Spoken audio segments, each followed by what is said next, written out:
have an excellent panel today to talk us through some of these changes. I will introduce them now. I think they're hovering around the stage, so let's bring them up here. The first I'd like to introduce is a perspective, giving us a perspective from outside of vehicle logistics, but very much impacted by it. He is has a leading role in the sales organization for Volkswagen Group of America, and is therefore very connected to the dealer and the customer. And it also has worked some years before at Honda. I'm very pleased to welcome Ray Maciosic, Senior Vice President Sales, Volkswagen Group of America. Ray, thanks for being with us. Thank you. Have a seat. Yeah. Sure. Thanks very much. Also giving us, I think, a bit of a wider view in some cases, given the organization he's in. He's the Vice President of Mannheim Logistics, but that is also sitting within Cox Automotive, of course, a major retailer, dealer group, and automotive intelligence. Joe Kirschler, very pleased to have you as well. Thank you, Joe. And coming off on the left flank here, a broker that is not necessarily new entirely, but new to the vehicle logistics industry, or fairly new, but growing fast. We'll be able to talk about some of the technology and opportunities in the market. I'm very pleased that Royce Neubauer, founder and CFO of SFL Companies, can join us. Thank you, Royce. And a man who told me he was not brave enough to follow my fashion with socks, or lack of socks, although they are there, I promise you, they're just low, but also leading a very important information technology software company in the vehicle logistics space with a lot of interesting solutions in this sector. Justin Newell, Chief COO of Inform. Thanks, Justin. So it's a great panel to close us off, like I said, and talk about vehicle logistics for the modern day customer. But I do want to start with Ray to give us some of the view, if you like, more direct view, I think, from customers of today and what they're talking about, clamoring about, worrying about. Tell us a little bit about what this current situation with low vehicle inventory, pipeline ordering, as we've been discussing throughout the conference. What changes are you seeing? What impact is it having on the sales side for Volkswagen? Yeah, I think the heightened awareness of all of our constituency on the logistics side of the business is really remarkable. When you consider that last month, 100 of our Volkswagen retailers, of 639 Volkswagen retailers in the country, sold down to 0 new cars in their inventory. The idea of tracking ETAs and making sure that we know when the cars are coming and how they're getting there. And it's almost the impossible task, because my CEO, Scott Keogh, has challenged me with leading the charge and, as he calls, control the narrative on what's happening with ETAs. Yet, when we have 65% fill rate on rail cars, shortages of drivers, all the situations that we face every single day, it's kind of difficult to do that. And that's along with the normal manufacturing issues that we have of, various production shortages and things. So the customers are concerned. The dealers are looking to be armed with more data, more factual information. And we're to the point now where every car in our pipeline, I have a team in Herndon that's adjusting every single ETA for every car we're shipping twice a week, manually. And so it's unbelievable the level of focus and attention this area of the business is getting from a sales perspective. Because usually I'm just chasing a sales number, right? It's how many cars are you going to sell? And from a planning standpoint, we would look at the vehicles that we had, and but really more about what the industry was going to do and chase a share number. Now I'm looking strictly at turns. And I used to cap my share goal at 35% turn.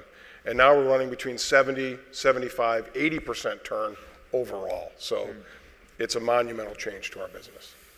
So as we hear, I mean, it's reaffirming, I think, what we've talked about today. But that level of turn is, as you say, really unprecedented in what we've seen. You indicated the team there adjusting ETAs. How far back into the pipeline can you can you go and actually assign, before production or before it's an imported vehicle, and are you able, as a team, ultimately able to capture that visibility enough to satisfy what the customer's asking for? Yeah, well, our COO, Johan Denishin, is in charge of our production facilities here domestically in Chattanooga, Tennessee, and Puebla, Mexico. And he tells me that he does a monthly production plan every week. So basically, it's quadrupling the amount of work that his team has to do because we only have a 2-week visibility into our parts availability. And then there's key component shortages where we have to make a decision, go or no go. Like for instance, we're having trouble getting blind spot indicators right now. Yeah. And we have to choose to either build that car with a delete code or not build it at all.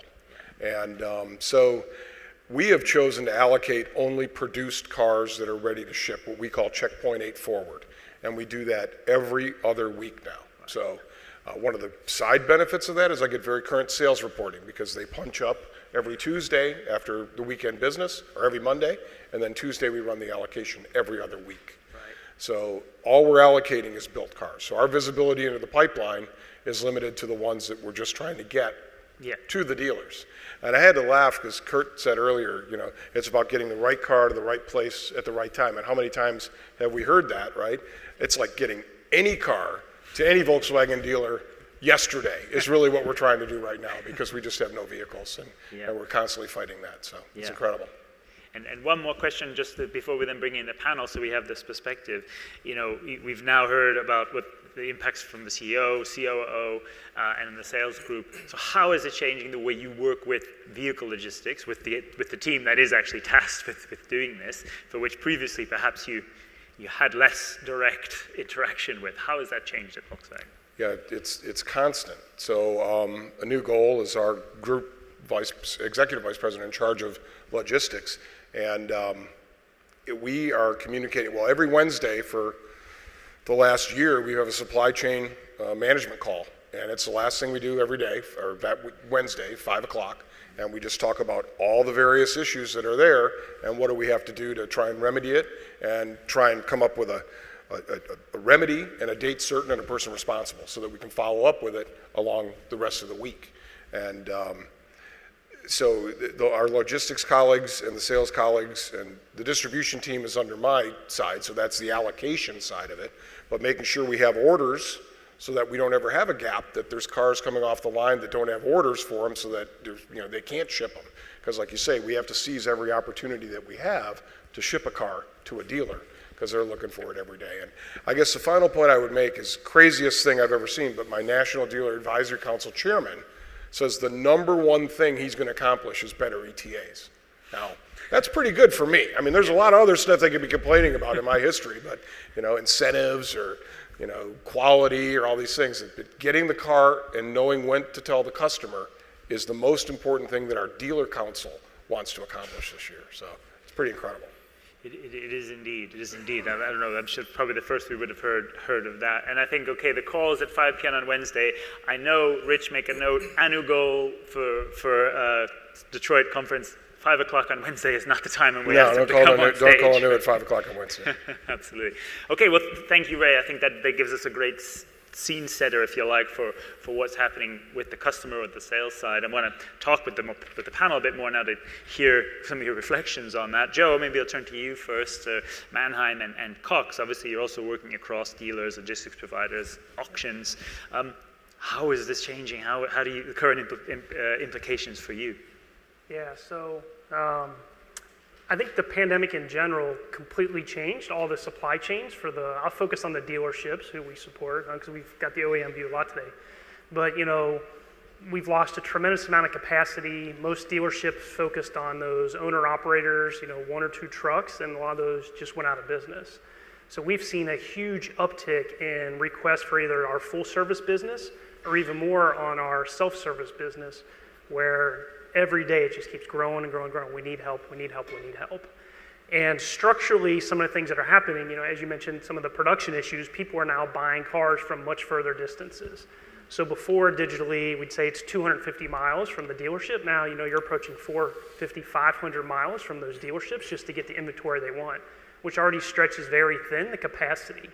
And, a learning for me is, on the wholesale side, we've always had tight SLAs. It's in out, days, it's tight, there's no waiting around. We always need to get guarantee ETAs, deliver on that. So we're used to that world. It's just stretching our capacity much differently.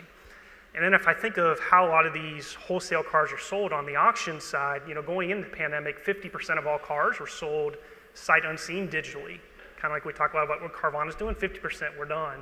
Overnight, we went to 100% for about a year. Now we're about 80% sold. And what's happening is before, all those cars would leave dealerships, come in bulk into auctions. You'd have 400,000 cars on Manheim properties at any point in time, and they'd sell every week and kind of move out in bulk. Now all those cars are sitting at dealerships across the US, not coming in bulk. So now we have to move all these onesie, twosie cars, which is stretching further and really descaling what used to be a very scaled industry, which makes it more complex to move things around and adds kind of the ETA challenges. Absolutely, and again, I think we're going to talk a bit more about that as well tomorrow. This just changing some of the capacity and equipment used to respond and be more flexible. Royce, as a broker, as I think at the beginning, I think you're fairly new in the vehicle logistics space, if I'm not wrong, maybe about a year or so.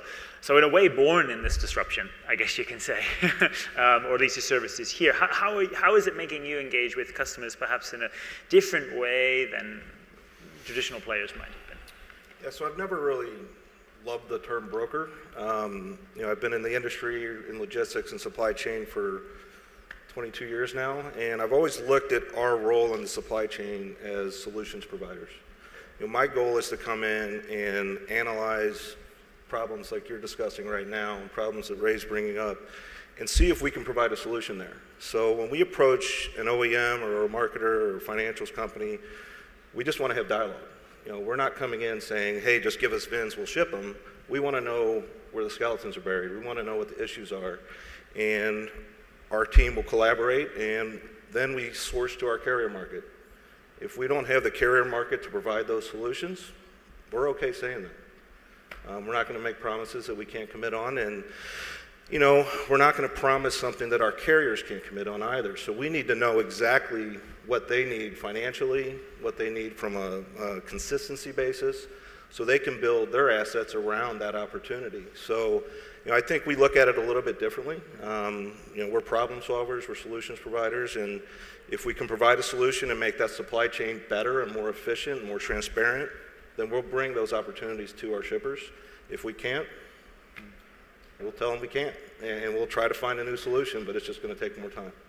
And I guess I think you've grown pretty strongly in the last year, but have you had to say no despite that, given we've had significant growth, and I think our honesty is why. We have had to say no.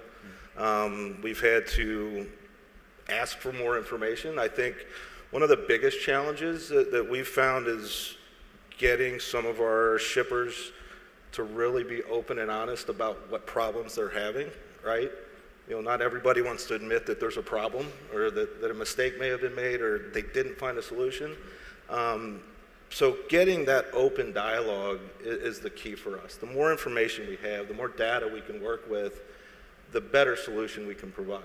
So in times when we just don't have enough information, or we feel that we can't provide a better solution, we will say no, yeah. Justin, talking about data sort of leads nicely into perhaps turning to you. I think this event today has shown the need and interest in the technology that can help provide some of this improved ETA, visibility, data. Where has Inform seen acceleration among its customers in this area? I mean, definitely digital decision making has been big, and I look at it from Ray's perspective. So, obviously many years ago, 12 years ago, I was in the field. Of course, I was in logistics. I've been in the trucking industry, so I've kind of looked at this problem from all sides. So I've had the dealers calling me about ETAs. Certainly I've had COOs chewing me out late at night why we didn't hit our number. And so I look at all that, and I think back when I was in that role, kind of what was I missing? We did a lot of Excel spreadsheets, which people are still doing today. That's kind of the king still. But what I didn't have was strategic network planning.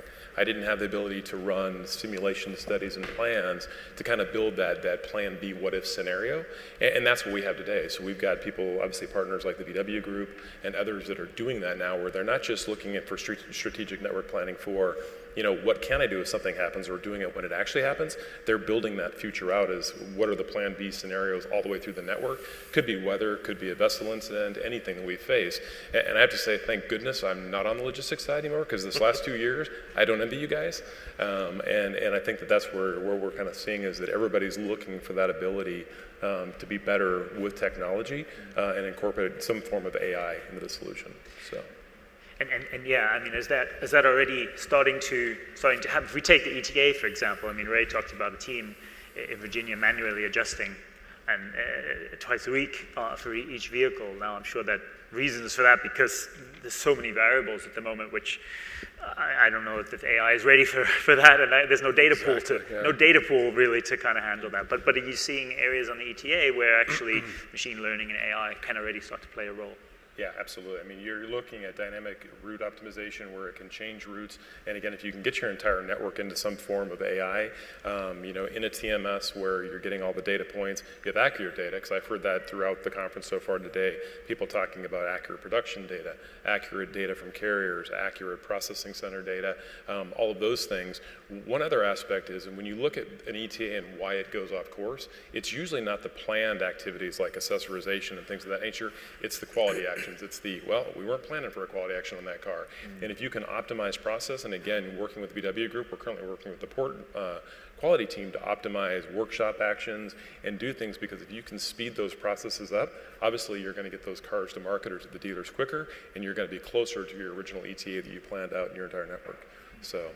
I thought it was kind of funny, though, because we were talking about transparency, which we can provide, and consistency, which is extremely difficult. And there's so many variables in the system right now that anything can throw it off. And so I know how nice it would be for all of our logistics colleagues to know how many cars they were going to get asked to ship. And we would love to know how many rail cars we're actually going to get when we do build them. So there's no consistency in this world right now. It's just crazy.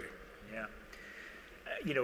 We spoke earlier in several sessions about obviously trying to improve efficiency, partly to retain drivers that are there, because obviously volume isn't exactly high, so we should have the capacity that's there. Justin, with you talked about with the network planning, I mean, are we leaving effectively still a lot of slack in the system, or so to speak, for all the challenges that we're facing, actually could we be doing this much smarter? Yeah, I mean, the one thing that I've seen, and obviously, again, listening to some of the forum panels today, obviously, I think carriers and equipment providers, they've done a good job at making lighter weight equipment. They're maximizing capacity. Obviously, there's a lot of, some people are using some route optimization. The industry is getting better at utilizing that capacity, but I think it was Mark Anderson that mentioned, you only have so many drivers, you only have so many trucks, so somewhere you've got to augment that additional capacity you need by using dynamic route planning, strategic network planning, and really incorporating that into one system. So yeah, we're seeing a big push in that area right now. Yeah. Ray, Joe mentioned the sort of self-service rise, the dealers who I think want to, in effect, get the vehicles more directly, themselves, or some wholesale side. And just first, I want to hear more about that from Joe, but from a Volkswagen point of view, do you see that trend, or potentially that trend, amongst your dealer groups as well, to take some of the matter into their own hands, so to speak, and work with local providers to get cars where they can?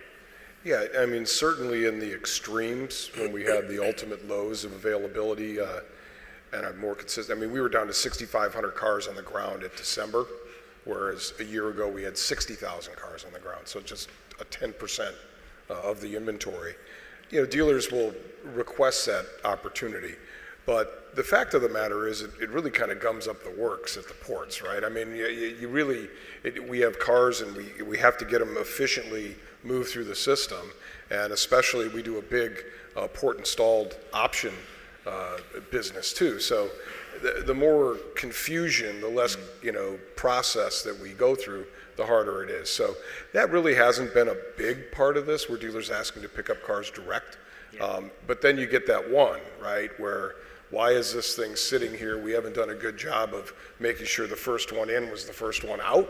and there's a customer that's a heat case or whatever, and we'll do everything we can do to try and accommodate that if we need to. But the more frustrating thing is, I hear a dealer call me and says, the load was loaded on Friday, and here it is Tuesday, and I don't have it, and the guy called in sick or whatever, because now that's kind of a captive load, I think. So those are more frustrating things that we see. But just trying to give them as much information as possible. We share our production every week with every dealer by model. We give them the best forecast we can.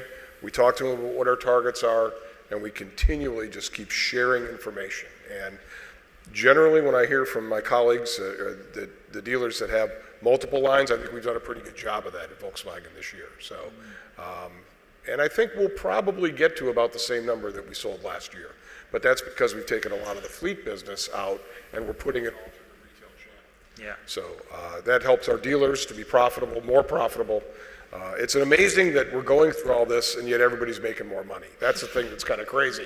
And I get these guys that say, well, I just wish it could be the old way. Well, no, you really don't, So, I mean, we got to find a balance here between what we're doing now and keep this running.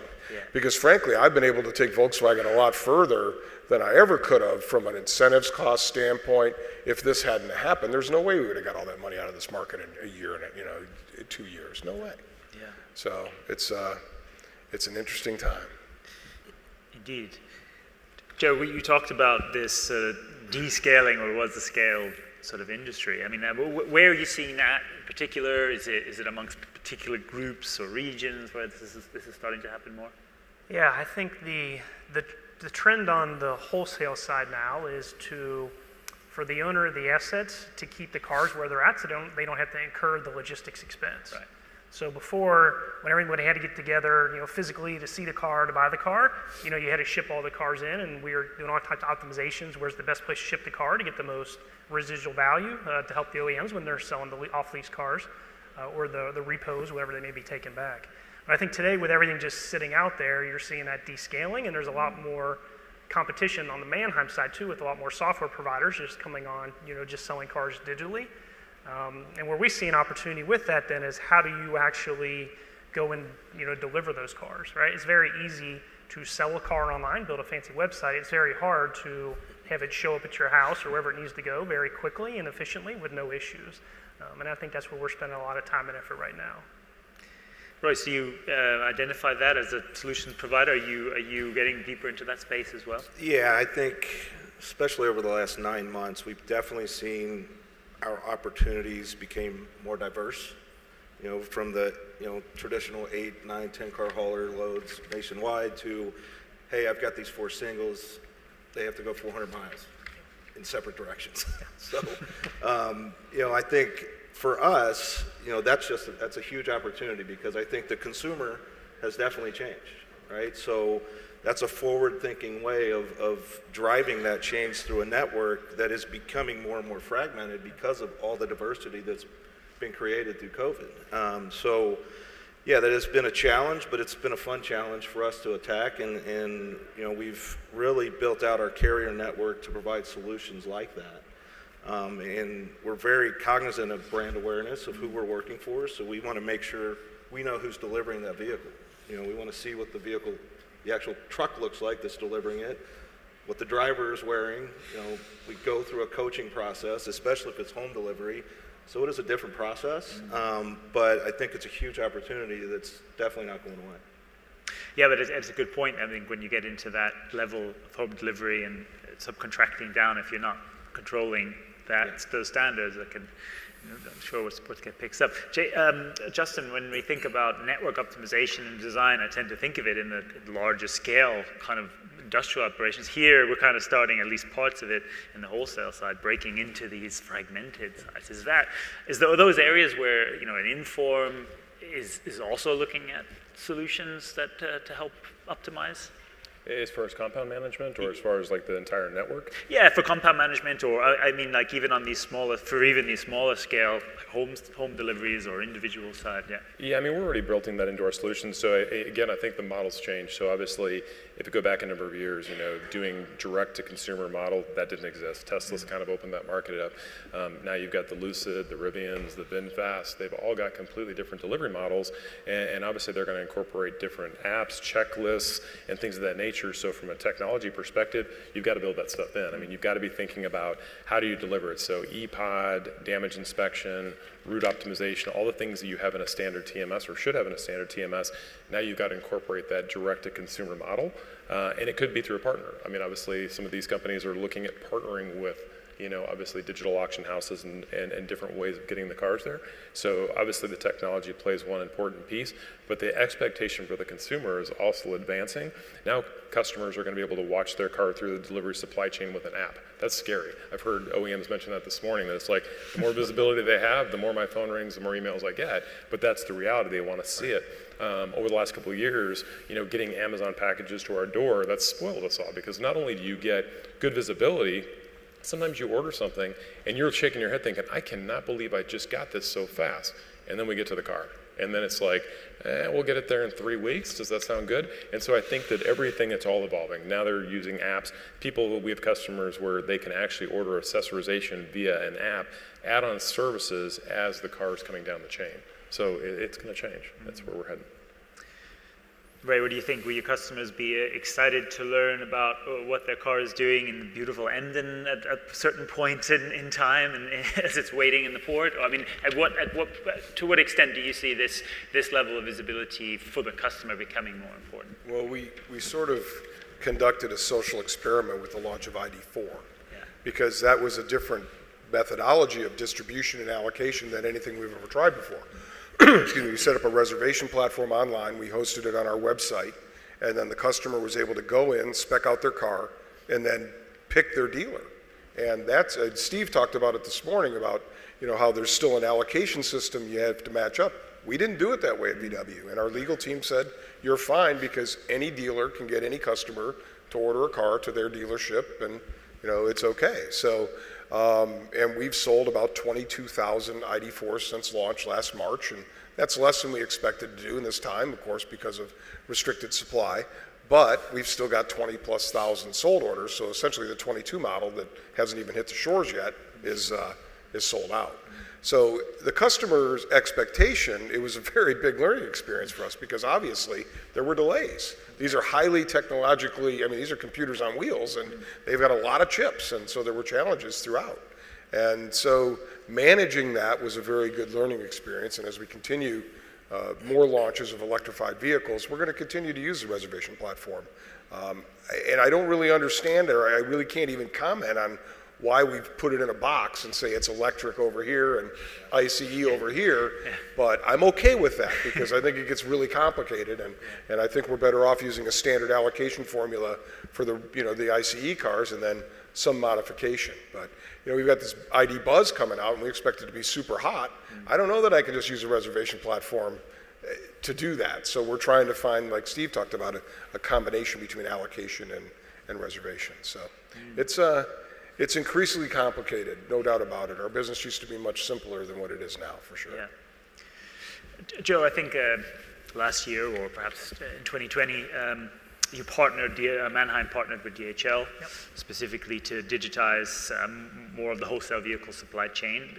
Can you talk about how this type of approach impacted and changed the way you've operated vehicle logistics?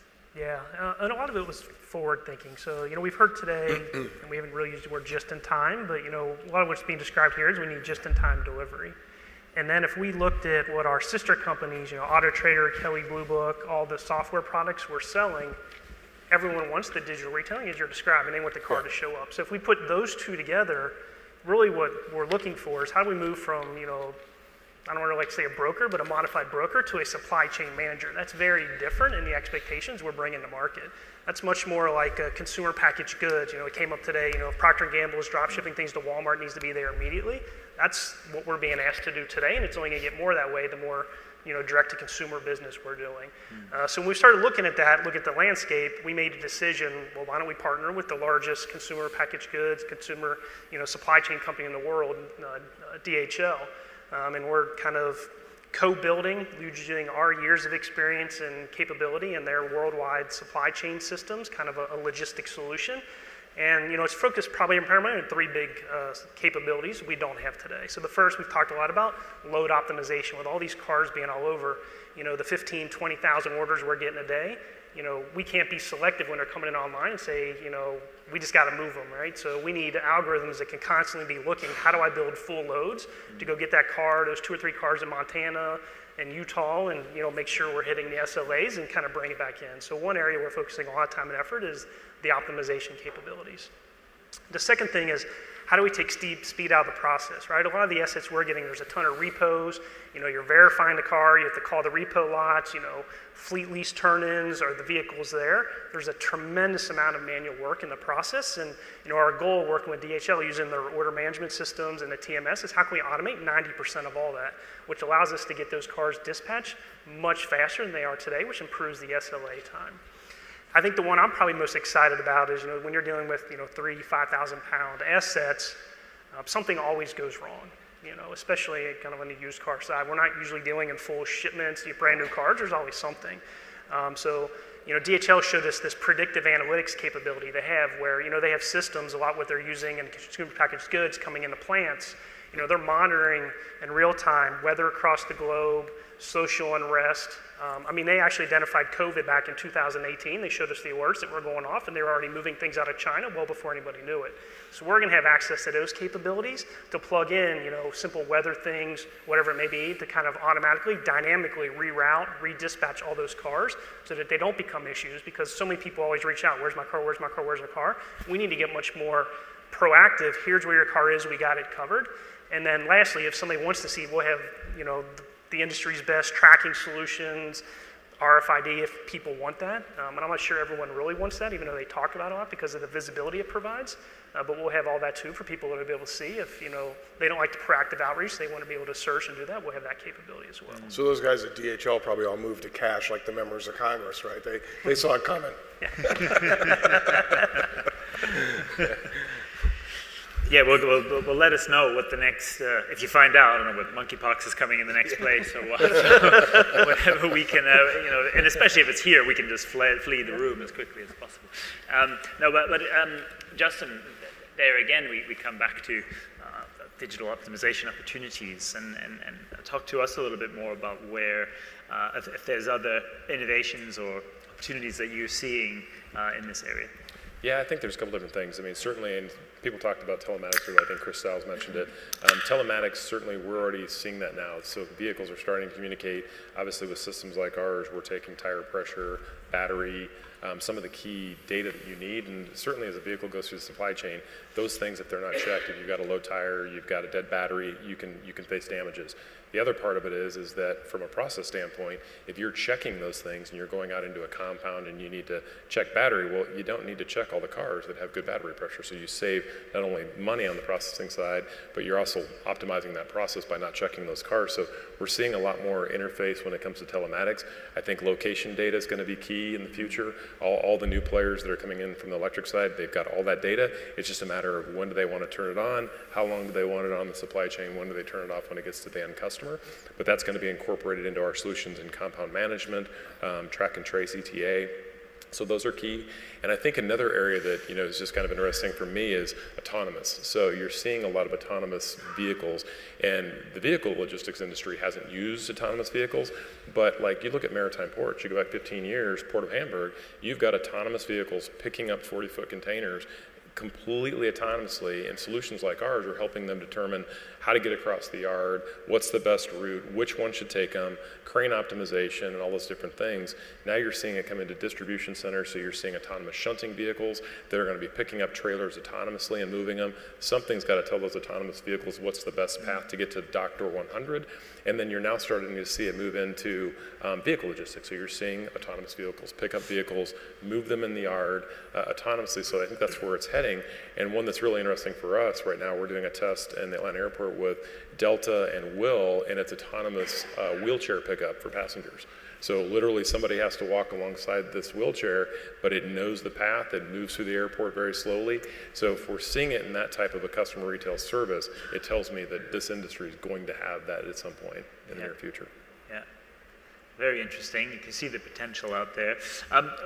Royce, in terms of these use of data and digital solutions, is that built into the way you're working with your customers and the carriers that you partner with? Oh yeah.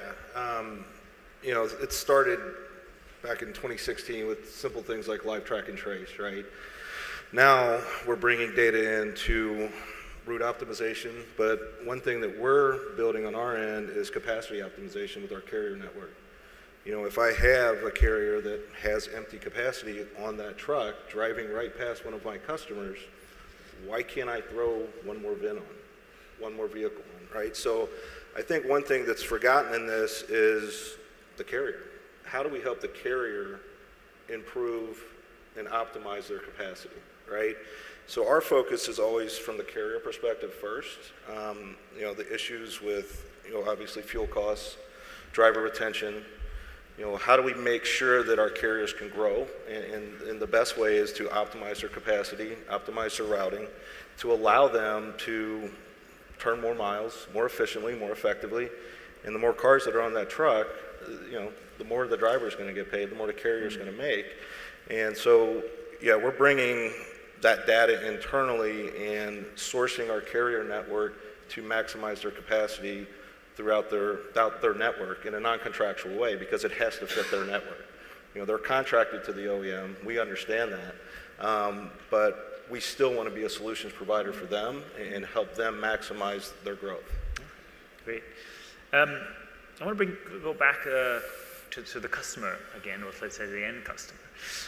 Ray talked about the business model as it shifted to is obviously positive in many ways, given better profits for dealers, for OEMs, the turn rate we talked about. But as we also talked about in the very first session with Chris and Steve, where we sort of indicated, we're sort of slapping the customer in the face sometimes. We might be happy with the business model, but is the customer happy? And can you give us some perspective? We know, you said right up front, the dealers, the ETA is a big deal. Do you have concerns that actually your customers who are paying more and waiting longer will run out of patience in some way? Yeah, there's, with the lack of incentives in the market, excuse me, a big part of what drives business to our captive finance arms is the incentives, right? And so then it comes to competitiveness with a million local banks that might have better rates or what have you. So when we look at it, it's more about retaining customers going forward 3 years from now or 4 years from now. If we lose control of those customers, how do we get them back? And so we have a customer-obsessed culture at Volkswagen. We're launching that, or launched it already last year, and we're just working forward to try and make sure that our retailers do everything they can do to control what they can't control. Give a proper delivery, make sure the customer understands what's going on with the car, how it works, how it operates. But there is a lot of that, hey, if you don't take it, somebody else will. I'm sure, we can't control 639 independent retailers, right? So you just try and coach and counsel as best you can. And I think they're responding pretty well. I mean, I believe in the Volkswagen dealer body. I think they do a great job. And, our customers tell us they're happy, but loyalty is what it's all about, and that's what we're chasing. So. Yeah. Excuse me. No, it's okay. Joe, I mean, again, in terms of the retailers, auction groups, et cetera, that you're working with, what's that customer feedback right now? Yeah, so I think that's a big opportunity for us. I mean, we're used to dealing with a B2B business, and now we have consumers that are tied to their phone on Amazon, knowing exactly where that thing is, when it's going to be dropped off to the minute, right? So the technology, the mobile-enabled, all the digital capabilities that we're currently building out to make sure we can have that Amazon-like experience for the end consumer is a big one. I think, we've talked a lot about SLAs and, weeks, days. A lot of our contracts are 2-hour windows you have to hit. All right. So that's a very different SLA from a planning and logistics perspective to hit a 2-hour window versus typically, we had a day or two to hit. And I think the biggest one where we spend a lot of time with the digital retailers is that when a car is sold digitally now, what the end consumer is really going to remember is the person who dropped the car off. So we are now becoming the forward client experience for a lot of these dealerships and brands. And how do we make that come to life, right? Like what type of new technology are you guys going to have to build out so people know how to use the cars when they show up versus, some driver trying to explain how to use the new car? There's no way we're going to be able to scale that capability across. Right. So that's where we're spending a lot of time, is that customer experience endpoint's going to change from the dealer to whoever that driver is, and how do we make sure that stays very positive so they have brand loyalty and to stay with kind of the dealerships they're working with. That's particularly interesting, again, as well as, Ray, when new models like ID4, ID Buzz, when these computers on wheels, that customer experience delivered from perhaps some different points from drivers as well as dealers will be important to maintain the brand experience, won't it? Yeah, I think the dealer model is still strong. And, we believe we have 639 advocates that can sell and service automobiles. And I think that's an advantage that we have as we scale our electrification business versus, I don't honestly know how they even deliver a Tesla in Texas. It's like against the franchise law to sell it there, yet they're all over the place, right?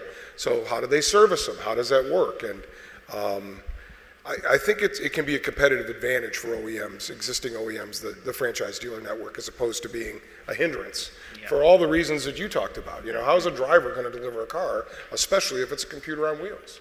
How do they really, and they do a great job, don't get me wrong. Never underestimate Elon Musk and what he can do when he puts his mind to something, right? But obviously we believe it can be a competitive advantage for us, and we're going after them every day. So on a global basis, right? Royce, we talked about kind of knowing what the driver is wearing. Does that, in this case, is that increasingly including having an understanding of knowledge of the product that they're delivering, so that they can facilitate that? Yeah. So as we're building out this home delivery network, we've been tasked to do that for a couple of OEMs and a couple of remarketing companies. The brand awareness is key, right? So when you're interviewing carriers and interviewing drivers to put them in that scenario, and they are the face of the brand for the consumer, for the customer, you have to go through everything from the paperwork that's required, the digital signatures, how do you build out that tablet, how do you build out the technology, what is the technology that's in place, does the OEM have the technology that you're just going to integrate into your software, or is it something that they're asking us to build? We're seeing both. But then it gets down to the driver education. Currently, we haven't been tasked to ask the driver to show them how to use the vehicle, but I'm sure it's coming, right? So that's something they're going to have to teach us, or that's something that we're going to send our drivers in that market to their local dealer or their local distribution center, and they're going to walk that driver through that training. So there's coaching from our end on the logistics side and the brand awareness side, and then there's going to have to be coaching from the OEM, from the remarketer on what their expectations are on that home delivery service, and that entire model is going to be individualized to each OEM and to each remarketing company. It's not, one size fits all type of program. Volkswagen's different than Nissan or Toyota or Tesla, right? So, it is a big undertaking. But once again, it's an exciting undertaking because, I think sometimes change can scare people. It, for some reason, excites me because that's how big ideas come to fruition, right? And that's how big opportunities play out. So we're attacking it head on. We're using technology partners that have come from the Amazon world and that consumer network world to try to build that type of network within the home delivery network that we're building out. Yeah. Well, if it does come down to having to show more about what a modern computer on wheels looks like, I suspect they'll just ask their kids to show them how to do it, because that seems to be the most common way to figure it out now.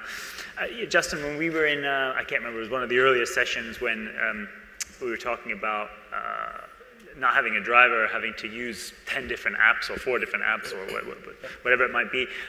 Obviously that creates its own kind of inefficiencies. And coming back to that point for you, are you working in ways to kind of integrate through APIs into a single system so that a driver wouldn't have to do that? Or are you kind of still seeing that fragmentation? No, I think you still are. I mean, you're still seeing it a little bit. Certainly, carriers are certainly using some form of ePod potentially, maybe some aren't. Obviously, OEMs are pushing certain initiatives downstream. You go back to FCA, they were the first to ever push this. If you go back 15 years ago, I think when we were talking about everybody had to have it, there's still some people that maybe still don't provide proper ETA information today. Some OEMs like Tesla and others probably will say, you know what, you need to use our app. You really need to use our app because not only is it the delivery process, if they build in checklists, delivery processes that driver is going to use, but it gives them real-time information. Certainly APIs, ETAs, there are integrations where you can still get that updated information, but it's still timestamped. It still updates only so often. It could be daily. When you've got it built into one solution, it's real-time. The minute that car is delivered, within seconds, you've got that. From a dashboard perspective, somebody in your position, Ray, you've got real visibility of where the cars are right now, when they were delivered, and there's no question. And so I think it's up to the OEM, and I think Sharma mentioned that. I mean, the OEM has to drive that. I mean, it really is. We're all providers to the OEMs, so it's kind of an OEM decision, but it goes both ways. Mm-hmm. We're coming close to the end, but maybe just one or two more questions. Joe, do you think the OEMs have something to learn from the digital auction houses and retailers like a Carvana, for example? Do they have something to learn from them in terms of how the vehicle logistics and distribution works? Yeah, I think it's going to be a massive supply chain coordination, right? If we, everyone likes to use the Amazon example. You buy, in Atlanta where I live, you can things show up in like 2 hours. It's crazy, or max 2 days. What no one appreciates is Amazon, what the third largest landholder in the U.S., massive capabilities of warehousing. They own planes, they own trucks that make that happen, right? And Carvana just bought one of our competitors for all that capacity sitting out there very close so they could build up the similar network to deliver these cars. So I think the coordination of just in the back end, leveraging all the dealerships, how are you going to tie them all together, how are they going to partner together to kind of move those vehicles. I think what we've learned on the wholesale side is, you've got to focus on the processes and the policies to make it very frictionless. Because something inevitably is going to happen and you don't want people frustrated, and especially when time is money. Especially in used cars, time is money. With the floor plans, the way they're set up, a little different than in the new car side. That you've got to spend the effort to make sure that everyone knows what to do, who to contact, how things work, how claims happen, and speed through those processes very quickly. Or you're going to discourage people from buying online, and then you're never going to get where you want to go. Absolutely.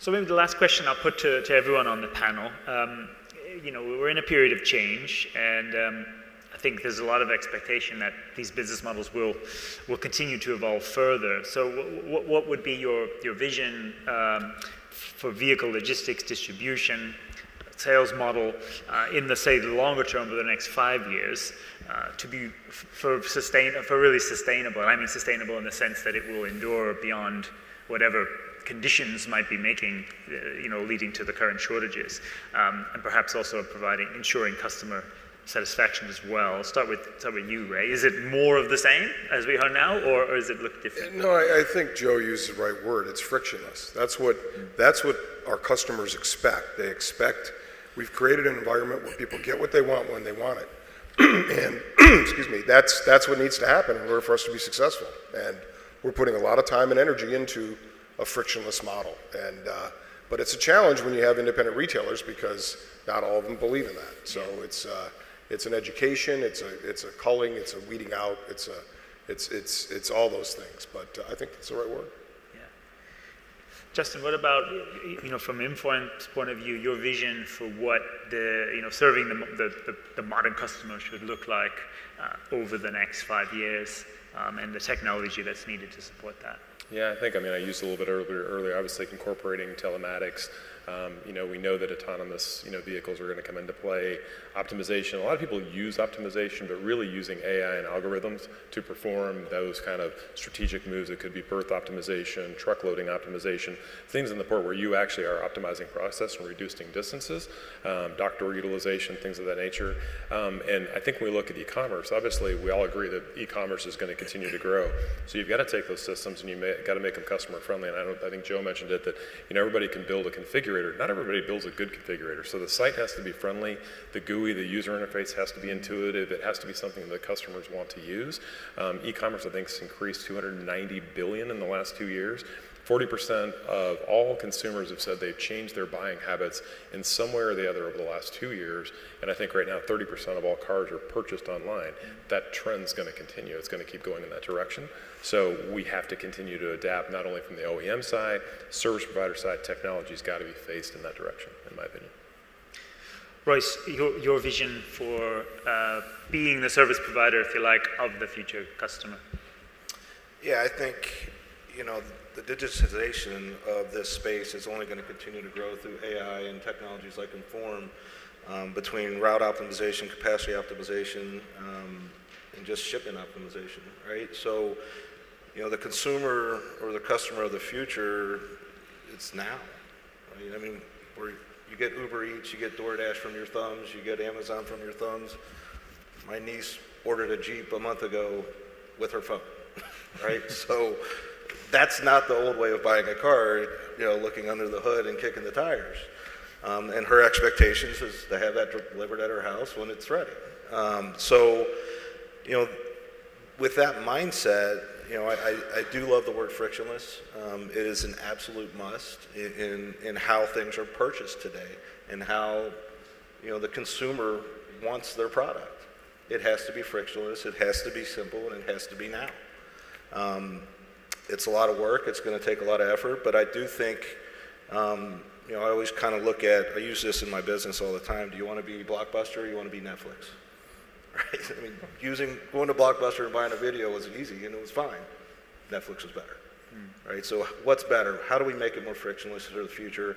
How do we make it more consumer-centric? And how do you build out that home delivery network that gives you that dealer expectation, right? That's going to be the challenge.